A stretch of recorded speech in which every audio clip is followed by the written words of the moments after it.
नमस्कार, जय महाराष्ट्र. मी शामक दिनयार दादाबाई, प्रभाग क्रमांक 6 चा एक नागरिक आणि महाराष्ट्र नवनिर्माण विद्यार्थी सेनेचा उपशहर अध्यक्ष. आज मतदानाची तारीख असून इथं कानोश्री शाळेच्या बूथवर खोली क्रमांक 2 आपण बघू शकतात. इथं सगळा भोंगळा कारभार चालू आहे. या भोंगळ्या कारभाराला कोणीही वाली नाही, कोणीही अंगावर जबाबदारी घेत नाहीये. व्हीव्हीपॅट पण नाहीये यावेळेस. कोणी म्हणतंय बटन बंद आहे, कोणी म्हणतंय मशीन खराब झालं, कोणी म्हणतंय जोरात प्रेस केल्यामुळे बटन अटकले. आम्ही सगळे बटन चेक केले इथं एक प्रतिनिधी म्हणून. आज संबंधित अधिकाऱ्यांना घेऊन जाऊ. बटन कुठलेही अटकलेले नव्हते, मशीन बंद पडलेले. मतदान किती झालं त्याचं आम्हाला काहीही माहिती नाहीये. आकडा विचारला तर 27-28 झालं, कोणी 29 म्हणतंय.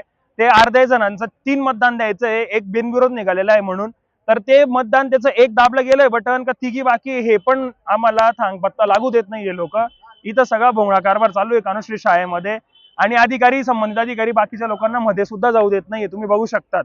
तर याला जबाबदार कोण? लोकशाहीचा किती गळचेपी ही आपण बघू शकतो इथं. माझी मागणी हीच आहे की संबंधित अधिकाऱ्यांनी येऊन व्यवस्थित न्याय करावा. इथं व्हीव्हीपॅटचं आपलं ईव्हीएम मशीनचं काय ते अपडेट करावं. त्यांनी 2 ते 3 वेळेस रिसेट केलं. त्याचं आकडेवारी कुठे गेली, ते मतदान टोटल किती झालं हे आपल्याला काहीही माहिती नाहीये अजून. ते रिसेट होईल, ते 0 होईल का कोणाच्या पल्ल्यात पडेल येतोय, अजून त्याला यायला वेळ लागतोय.